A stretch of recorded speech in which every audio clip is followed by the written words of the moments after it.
लघुत्तम चलो आज के हम वीडियो में हम लोग पढ़ेंगे लघुत्तम समापवर्त व महत्तम समापवर्त। लघुत्तम समापवर्त को हम बोलते हैं एलसीएम बोलते हैं, और महत्तम समापवर्त को हम क्या बोलते हैं, एचसीएफ बोलते हैं ना। तो एलसीएम का अर्थ क्या होता है? एलसीएम मतलब बड़ी संख्या, दी हुई संख्या से बड़ी संख्या, जिससे कि बड़ी संख्या है ना, जिससे कि जो हमारी दी हुई संख्या से विभाजित हो, है ना। और एचसीएफ का अर्थ क्या होता है? छोटी संख्या, जिससे कि इस संख्या से हमारी जो दी हुई संख्या है वो विभाजित हो, है ना, दी हुई संख्या विभाजित हो। तो इसके लिए हम लोग एलसीएम एचसीएफ निकालने से पहले हम लोगों को गुणनफल, गुणनखंड और गुणज का ज्ञात होना चाहिए, है ना। गुणनखंड क्या होता है? खंड मतलब छोटे भाग, अर्थात जैसे हम लोग 15 का गुणनखंड देखेंगे तो 15 के गुणनखंड क्या हो जाएंगे? 3, 5, ये गुणनखंड हो गए। जैसे हम लोग देखें 20 के, तो 20 के गुणनखंड हमारे क्या क्या होते हैं? 2 होते हैं, 5 होते हैं, 10 होते हैं, है ना। इस टाइप से मतलब गुणनखंड का अर्थ होता है कि छोटे पार्ट, खंड भाई। 60 का जैसे देखें तो 2, 5, 15, 10, 20, 30, इस टाइप से हमारे गुणनखंड हो गए, है ना। और अगर गुणज देखा जाए तो गुणज मतलब इससे जो गुणा करने पर मान आएगा, गुणा करने पर जो भी मान है। जैसे 5 से हम लोग गुणज अगर देखें इसके, तो 15, 5 के 15, 10, 25, 35, 50, एटेचरा। इस प्रकार से हमारे बहुत सारे गुणज निकल जाएंगे, है ना। गुणन मतलब जो गुणा करने पर हमारे मान निकलते हैं ना। तो चलो हम लोग अब देखते हैं एलसीएम की तरफ, है ना। एलसीएम और ये एचसीएफ, है ना। एलसीएम एचसीएफ में कोई बड़ा अंतर नहीं है। इसमें हम लोग निकालते हैं जस्ट बड़ा मान दी हुई संख्या से, और इसमें निकालते हैं हम लोग जस्ट छोटा मान। बस इतना सा आपको याद रखना हो गया। जैसे हम लोग देख लें, एक ही क्वेश्चन को हम लोग समझने की कोशिश करते हैं, है ना। क्वेश्चन दिया है 12, 15, 18 व 27। अगर हम लोगों को इसका एलसीएम और एचसीएफ अगर दोनों निकालना रहे, है ना, तो हम लोग जैसे अभी तक हम लोगों ने पढ़े 12, 15, 18, 27। अब इसका हम लोग एलसीएम निकालेंगे 3 से, फिर 4 से, फिर 5 से, फिर 2 से। इस टाइप से हम लोग भाग देते हैं। लेकिन अगर हम लोग वैसा ना देखते हुए हम लोग अपनी बड़ी संख्या को अगर पकड़ ली सीधा, और बड़ी संख्या में हम लोग देख ले कि किस चीज़ का भाग नहीं जाता, तो उस तरह से हम लोग भी अगर निकाल सकते हैं इसका। जैसे कि यहाँ पर इससे गुणज जैसे होते हैं 6 गुणा 3, तो इसमें 6 तो पहले से ही मिल जाएगा, 3 पहले से ही मिल जाएगा, लेकिन 3 3 9 भी मिल जाएगा। यहाँ से अपने को 2 नहीं मिलेगा।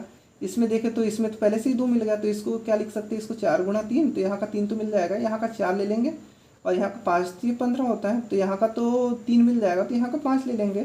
तो इस टाइप से हम लोग अगर एलसीएम निकालना चाहें तो 5, ये इस टाइप से हम लोग ये 27 गुणा 20, 540, इसका ये आ जाएगा हमारा ये एलसीएम। देखो हम लोगों ने शॉर्ट में ही निकाला इसका। हम लोगों ने सबसे बड़ी संख्या पकड़ी, और बस जो छोटी संख्या है उनका गुणज हम लोगों ने अपने मन में ही निकाला, और जस्ट देख लिया कि यहाँ से किसका गुणा करेंगे जो यहाँ पर गुणनखंड में नहीं है। तो इस टाइप से हमारा वही एलसीएम आ गया 540। और अगर हम लोग एचसीएफ की बात करें, एचसीएफ मतलब महत्तम समापवर्त। महत्तम मतलब सबसे छोटी संख्या। हम लोग कोई भी इसको संख्या को उठा ले, हम लोग देख लेंगे कि इसमें कौन सी छोटी संख्या है। हाँ ठीक है, जैसे कि अब इसमें देख लिए थे हमने कि 12, 15, 18, 27, इसमें से सबसे छोटी संख्या कौन सी है जो विभाजित हो सके? तो 3 है, तो 3 सीधा एलसीएम आ जाएगा, एचसीएफ आ जाएगा, है ना। चलो और दूसरा उदाहरण देखते हैं। जैसे हम लोग ले लेते हैं 4 ले लिए हमने, 8 ले लिए, और क्या ले सकते हैं? 15 और 20 ले लिए, है ना। अब हमको अगर इसको 16 कर देता हूँ मैं, है ना। अगर हम लोगों ने ये ले लिए, अगर हमको इसका एलसीएम निकालना है तो हम लोग सीधा बड़ी संख्या को देख लिए, ये 20 है ना। 20 में क्या होता है? 4 गुणा 5 का है गुणनखंड, तो यहाँ से तो ये हो जाएगा, ये भी हो जाएगा। तो बस यहाँ से हम लोगों को किसका गुणनखंड नहीं हो रहा है हमारा? ये इसमें 4 सिर्फ एक ही बार का 4 नहीं हो रहा है। देखो इसमें तो 4 गुणा 1 ही है, 4 गुणा 2 होगा, बस इसमें हो गया। और इसमें 4 गुणा 4 होगा, तो मतलब इसमें 4 गुणा 4, तो इसमें ये इसका 2 काउंट हो जाएगा, और इसमें तो पहले से ही 4 काउंट हो गया। तो बस हमको गुणा 4 करना हो गया। तो 20 गुणा 4 तो ये 80। इसका सीधा एलसीएम। हमको सीधे बड़ी संख्या को पकड़ना है, बड़ी संख्या के गुणनखंड में इसको देखना है कि इससे कौन से गुणनखंड नहीं आ रहे हैं, तो उसका सीधा गुणा कर देना है, तो उस टाइप से हमारा एलसीएम आ जाएगा। और अगर इसका एचसीएफ मैं देखना चाहूँ, जूम करना हल्का सा, एचसीएफ अगर देखना चाहूँ, है ना, तो एचसीएफ में क्या होता है, छोटी संख्या, तो छोटी संख्या इसका कितना होता है, इसका 4, 8, 16, 20, इसमें छोटी संख्या देखना है, मतलब इन सबसे छोटी संख्या, तो इसका 4 आ जाएगा, क्योंकि 4 ऐसी छोटी संख्या है जो इन दी हुई संख्याओं को विभाजित करती है ना। अब अगर इसमें हमको बोल दे कि भिन्नों का मस, भिन्नों का मस बोलता है जैसे अंश बटे हर है ना, अंश बटे हर है ना, ऐसी अगर दो संख्या है तो क्या होता है, दो संख्या दी होती रहती है, तो इसमें क्या करते हैं हम लोग, अंश का मस लेते हैं, अंश का महत्तम समापर्त बटे हर का लस लेते हैं ना। ठीक इसी प्रकार इस सूत्र से हम लोग बनाते हैं ना। और अगर हम लोगों को भिन्न का लस लेना है ना, और ये दिया होता है अंश बटे हर के मान में, है ना, तो इसके लिए हम लोग क्या करते हैं, अंश का लस बटे हर का मस निकालते हैं ना। चलो एक क्वेश्चन का मैं आपको निकाल करके ही बता देता हूँ। जैसे अपने को क्वेश्चन आ जाएगा,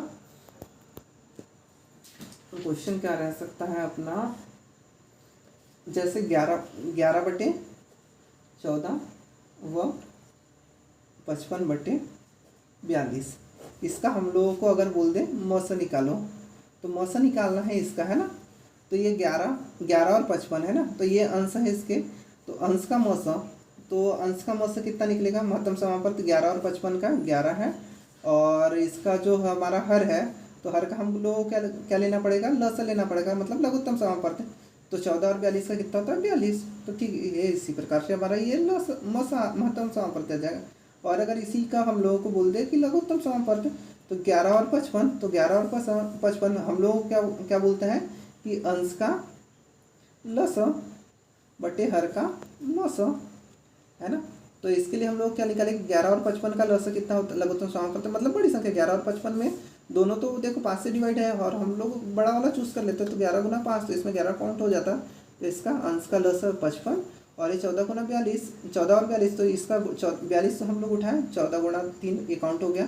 तो अगर हम लोगों को हर का मौसम निकालना है, तो बस यही 14 और 42, तो सबसे छोटी संख्या 14, तो इस टाइप से हम लोग निकाल सकते हैं। ठीक है, अब देखते हैं अगले इन्फॉर्मेटिव वीडियो में मिलते हैं। ठीक है, जय हिंद दोस्तों।